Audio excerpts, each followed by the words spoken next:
ओम शांति। आज है 20 फरवरी 2022 के अव्यक्त महावाक्य। पहले एक नजर मुरली के मुख्य पॉइंट्स पर। आज बाप दादा ने ब्राह्मण आत्माओं को अति प्यारी रचना कहा, क्योंकि ब्राह्मण आत्माएं सदा समीप और समान बनने के लक्ष्य को स्मृति में रख आगे बढ़ रही हैं। लेकिन ब्राह्मणों में भी बाबा ने दो प्रकार के बच्चे देखे, एक पुरुषार्थी और दूसरे तीव्र पुरुषार्थी। बाबा ने कहा, पढ़ाई, पालना और प्राप्ति, यह सभी बच्चों को एक जैसी और एक द्वारा मिल रही है, लेकिन फिर भी पुरुषार्थ की गति में अंतर क्यों है? इसका कारण सुनाते हुए बाबा ने कहा कि आपके पास एक है संकल्प शक्ति, दूसरी है वाणी की शक्ति। लेकिन कई बच्चे इन दोनों श्रेष्ठ शक्तियों को स्वयं प्रति या सेवा प्रति यथार्थ रीति यूज नहीं करते, बल्कि यूज करने के बजाय लूज हो जाते हैं। फिर बाप दादा ने सेवा में आगे बढ़ने के लिए 3 बातों पर अटेंशन दिलाया। कम बोलो, धीरे बोलो और मधुर बोलो, क्योंकि अभी तक भी बच्चों के बोल में अलबेलापन ज्यादा है। मनसा द्वारा योग में रहने का फिर भी बीच बीच में प्रोग्राम रख लेते हैं, लेकिन व्यर्थ बोल ज्यादा है। फिर बाबा ने व्यर्थ बोलने वाले की निशानी और नुकसान दोनों सुनाए। निशानी है वह ज्यादा बोलेगा, मजबूरी से समय प्रमाण, संगठन प्रमाण अपने को कंट्रोल भी करेगा, लेकिन अंदर उसे ऐसा महसूस होगा जैसे कोई ने चुप रहने के लिए बांध रखा हो। और व्यर्थ बोलने के नुकसान है, एक तो शारीरिक एनर्जी समाप्त होती है, दूसरा समय भी व्यर्थ जाता है, और ऐसी आत्मा कभी एकांत प्रिय नहीं हो सकती। और लास्ट में बाबा ने कहा, एक बात सदा के लिए याद रखना कि अभी माया के जाने का अंतिम चरण है, इसलिए विदाई लेते लेते भी माया अपना तीर लगाती रहेगी। डायरेक्ट नहीं तो इनडायरेक्ट, कड़वा रूप नहीं तो मीठा रूप, लास्ट घड़ी तक नए नए रूप धारण कर तुम ब्राह्मणों की ट्रायल करती रहेगी, इसलिए सावधान रहना। और अब सुनते हैं महावाक्यों को विस्तार से। मुरली का सार। पुरुषार्थ की तीव्र गति में कमी के 2 मुख्य कारण। आज ब्राह्मणों के अनादि रचता बाप दादा विशेष अपनी डायरेक्ट समीप रचना, श्रेष्ठ रचना ब्राह्मण बच्चों को देख रहे हैं। बाप दादा की अति प्यारी रचना ब्राह्मण आत्माएं हो, जो समीप और समान बनने के लक्ष्य को सदा स्मृति में रख आगे बढ़ रहे हो। तो आज ऐसी आदि रचना को विशेष रूप से देख रहे थे। सर्व तीव्र पुरुषार्थी और पुरुषार्थी दोनों की गतिविधि को देख रहे हैं। बाप दादा द्वारा मिली हुई श्रेष्ठ सहज विधि द्वारा कब तीव्र गति व कब तीव्र कभी कम गति, दोनों ही प्रकार के ब्राह्मण बच्चों को देखा। पढ़ाई, पालना और प्राप्ति सबको एक जैसी, एक द्वारा मिल रही है। फिर गति में अंतर क्यों? तीव्र पुरुषार्थी अर्थात फर्स्ट डिवीजन वाले, और पुरुषार्थी अर्थात सेकंड डिवीजन में पास होने वाले। आज विशेष सभी का चार्ट चेक किया। कारण बहुत हैं, लेकिन विशेष 2 कारण हैं। चाहना सबकी फर्स्ट डिवीजन की है, सेकंड डिवीजन में आना कोई नहीं चाहता, लेकिन लक्ष्य और लक्षण दोनों में अंतर पड़ जाता है। विशेष 2 कारण क्या देखें? एक, संकल्प शक्ति जो सबसे श्रेष्ठ शक्ति है, उसको यथार्थ रीति स्वयं प्रति व सेवा प्रति समय प्रमाण कार्य में लगाने की यथार्थ रीति नहीं है। दूसरा कारण, वाणी की शक्ति को यथार्थ रीति, समर्थ रीति से कार्य में लगाने की कमी। इन दोनों में कमी का कारण है यूज के बजाय लूज। शब्दों में अंतर थोड़ा है, लेकिन परिणाम में बहुत अंतर पड़ जाता है। बाप दादा ने सिर्फ 3-4 दिन की रिजल्ट देखी, टोटल रिजल्ट नहीं देखी। हर एक की 3-4 दिन की रिजल्ट में क्या देखा? 50%, अर्थात आधा आधा। संकल्प और बोल में दोनों शक्तियों के जमा का खाता 50% आत्माओं का 40%। संकल्प और बोल में दोनों शक्तियों के जमा का खाता है 40% और व्यर्थ व साधारण का खाता 60% देखा। तो सोचो जमा कितना हुआ, ज्यादा वजन किसका हुआ? इसमें भी वाचा के कारण मनसा पर प्रभाव पड़ता है। मनसा वाचा को भी अपनी तरफ खींचती है। आज बाप दादा वाणी अर्थात बोल की तरफ विशेष अटेंशन दिला रहे हैं, क्योंकि बोल का संबंध अपने साथ भी है और सर्व के साथ भी है। और देखा क्या, मनसा द्वारा याद में रहना है, उसके लिए फिर भी बीच बीच में प्रोग्राम रखते हैं, लेकिन बोल के लिए अलबेलापन ज्यादा है। इसलिए बाप दादा इस पर विशेष अंडरलाइन करा रहे हैं। 2 वर्ष पहले बाप दादा ने विशेष पुरुषार्थ में सेवा में आगे बढ़ने वाले महारथी आत्माओं को और सभी को 3 बातें बोल के लिए कही थी। कम बोलो, धीरे बोलो और मधुर बोलो। व्यर्थ बोलने की निशानी है वह ज्यादा बोलेगा। मजबूरी से समय प्रमाण, संगठन प्रमाण अपने को कंट्रोल करेगा, लेकिन अंदर ऐसा महसूस करेगा जैसे कोई ने शांति में चुप रहने लिए बांधा है। व्यर्थ बोल बड़े से बड़ा नुकसान क्या करता है? एक तो शारीरिक एनर्जी समाप्त होती क्योंकि खर्च होता है, और दूसरा समय व्यर्थ जाता है। व्यर्थ बोलने वाले की आदत क्या होगी?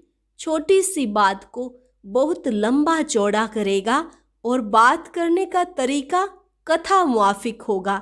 जैसे रामायण महाभारत की कथा इंटरेस्ट से सुनाते हैं ना, खुद भी रुचि से बोलेगा, दूसरे की भी रुचि पैदा कर लेगा। लेकिन रिजल्ट क्या होती?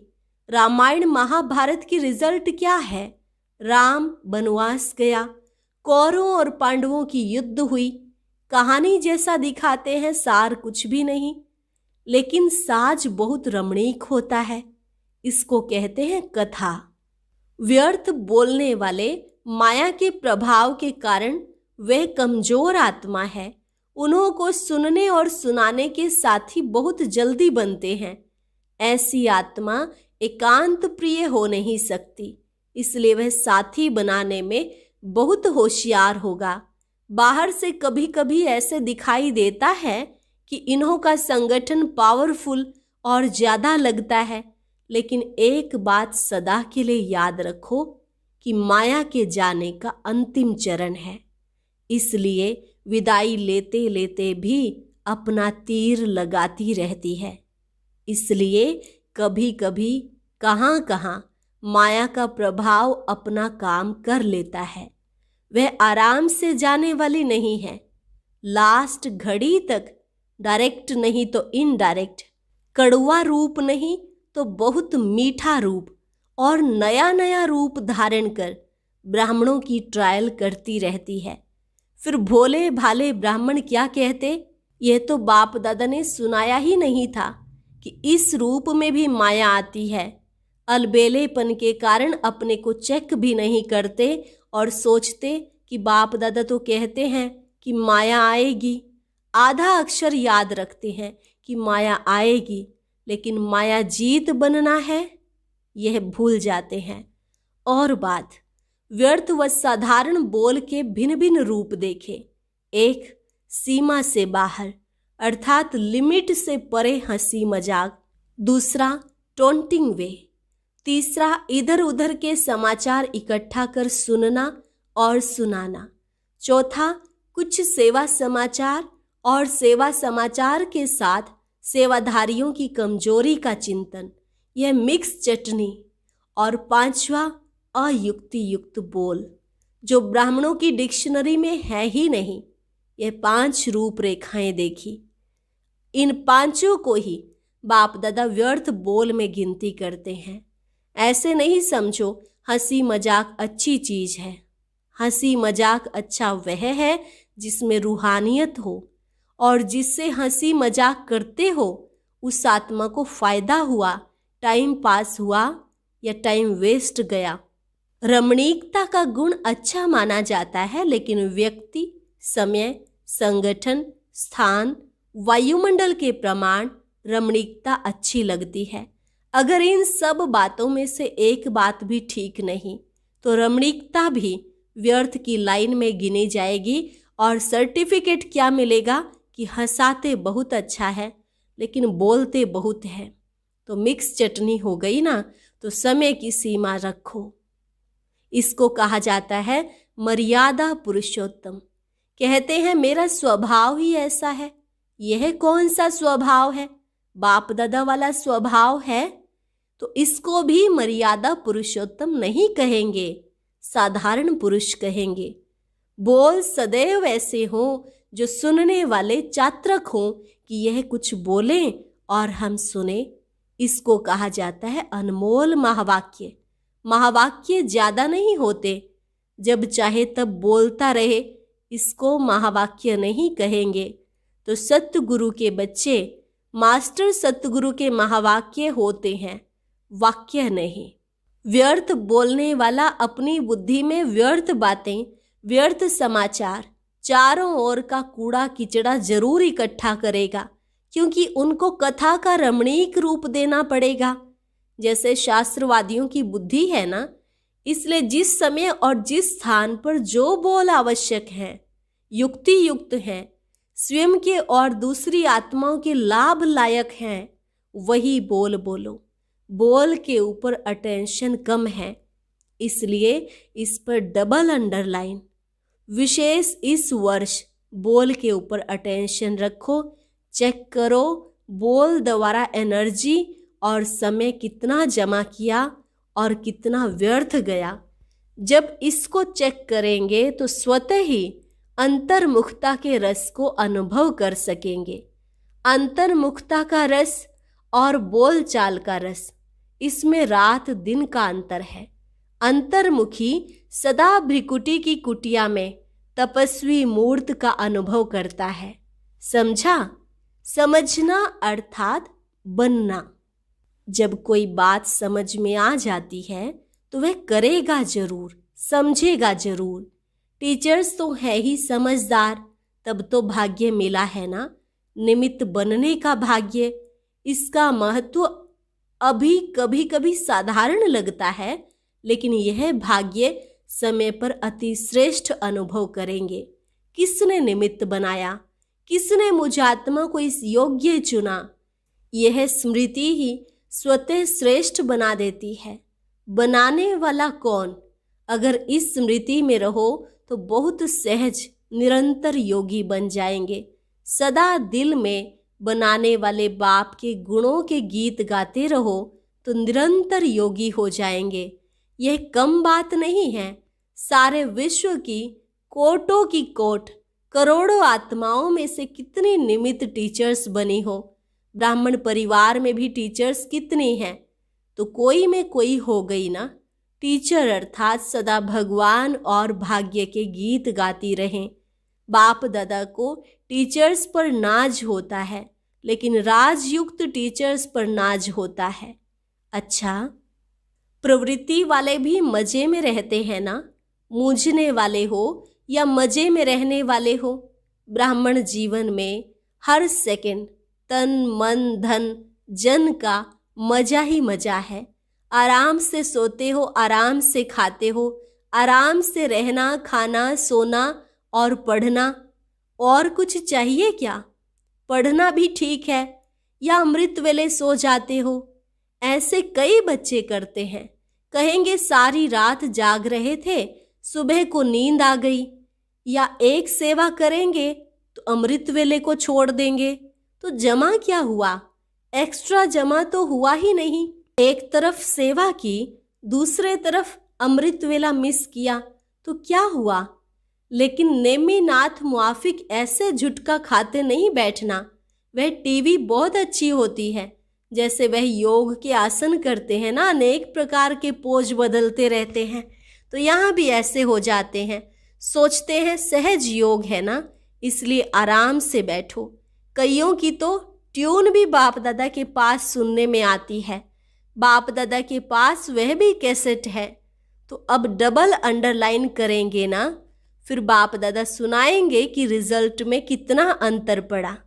अच्छा, चारों ओर के श्रेष्ठ लक्ष्य और श्रेष्ठ लक्षण धारण करने वाले तीव्र पुरुषार्थी आत्माओं को सदा अपने बोल को समय और संयम में रखने वाले पुरुषोत्तम आत्माओं को सदा महावीर बन माया के सर्व रूपों को जानने वाले नॉलेजफुल आत्माओं को सदा हर सेकंड मौज में रहने वाले बेफिक्र बादशाहों को बाप दादा का याद प्यार और नमस्ते।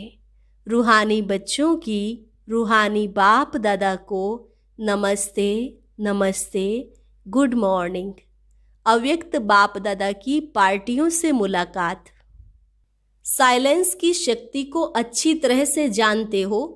साइलेंस की शक्ति सेकंड में अपने स्वीट होम शांति धाम में पहुंचा देती है। साइंस वाले तो और फास्ट गति वाले यंत्र निकालने का प्रयत्न कर रहे हैं, लेकिन आपका यंत्र कितनी तीव्र गति का है। सोचा और पहुंचा। ऐसा यंत्र साइंस में है जो इतना दूर बिना खर्च के पहुंच जाए। वो तो एक एक यंत्र बनाने में कितना खर्चा करते हैं, कितना समय और कितनी एनर्जी लगाते हैं। आपने क्या किया, बिना खर्चे मिल गया। यह संकल्प की शक्ति सबसे फास्ट है। आपको शुभ संकल्प का यंत्र मिला है, दिव्य बुद्धि मिली है। शुद्ध मन और दिव्य बुद्धि से पहुंच जाते हो।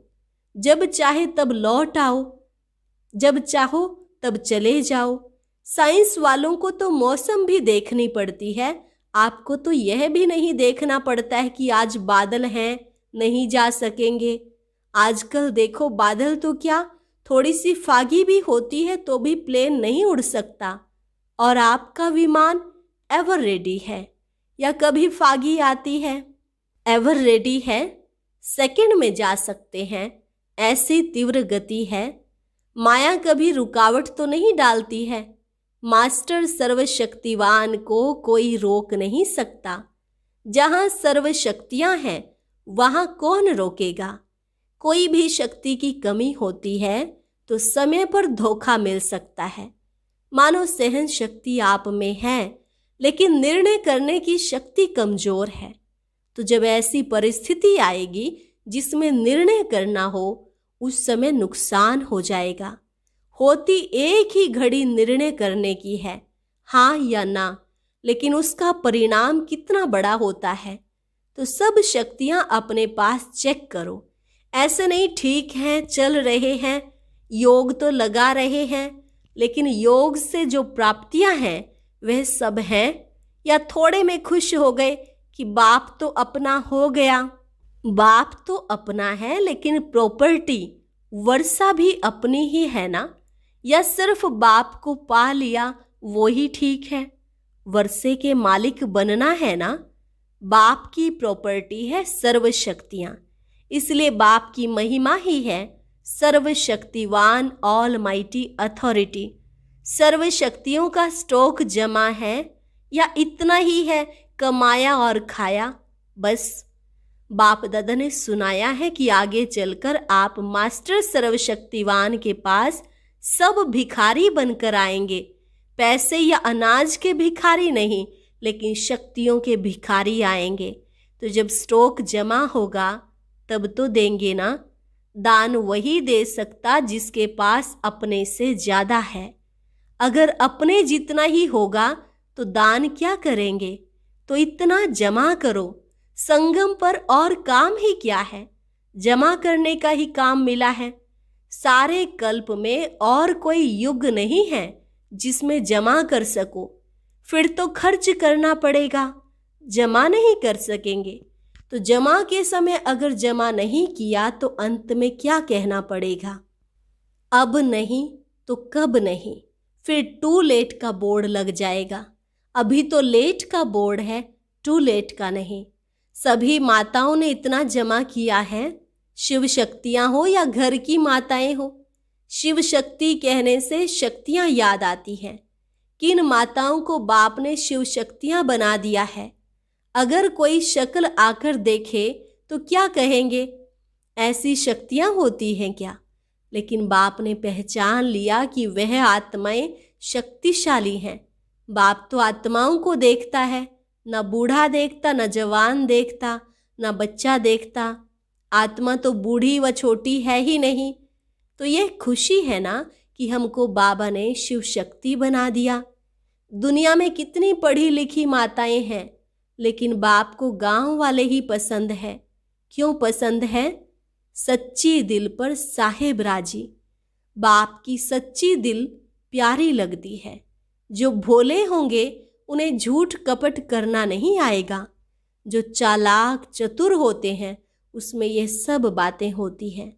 तो जिसकी दिल भोली है अर्थात दुनिया की मायावी चतुराई से परे है, वह बाप को अति प्रिय है। बाप सच्ची दिल को देखता है। बाप पढ़ाई को, शक्ल को, गांव को, पैसे को नहीं देखता है। सच्ची दिल चाहिए, इसलिए बाप का नाम दिलवाला है। अच्छा, वरदान दृढ़ निश्चय द्वारा फर्स्ट डिवीजन के भाग्य को निश्चित करने वाले मास्टर नॉलेजफुल भव। दृढ़ निश्चय द्वारा फर्स्ट डिवीजन के भाग्य को निश्चित करने वाले मास्टर नॉलेजफुल भव। दृढ़ निश्चय भाग्य को निश्चित कर देता है। जैसे ब्रह्मा बाप फर्स्ट नंबर में निश्चित हो गए, ऐसे हमें फर्स्ट डिवीजन में आना ही है। यह दृढ़ निश्चय हो। ड्रामा में हर एक बच्चे को यह गोल्डन चांस है। सिर्फ अभ्यास पर अटेंशन हो तो नंबर आगे ले सकते हैं। इसलिए मास्टर नॉलेजफुल बन हर कर्म करते चलो। साथ के अनुभव को बढ़ाओ तो सब सहज हो जाएगा। जिसके साथ स्वयं सर्वशक्तिमान बाप है, उसके आगे माया पेपर टाइगर है। स्लोगन: स्वयं को हीरो पार्टधारी समझ बेहद नाटक में हीरो पार्ट बजाते रहो। स्वयं को हीरो पार्टधारी समझ बेहद नाटक में हीरो पार्ट बजाते रहो। अच्छा, और अब सुनते हैं आज का अव्यक्त ज्ञान मोती। ये एक बहुत संस्कारितापूर्ण वीडियो है, जरूर देखें, कोई भी मिस ना करे।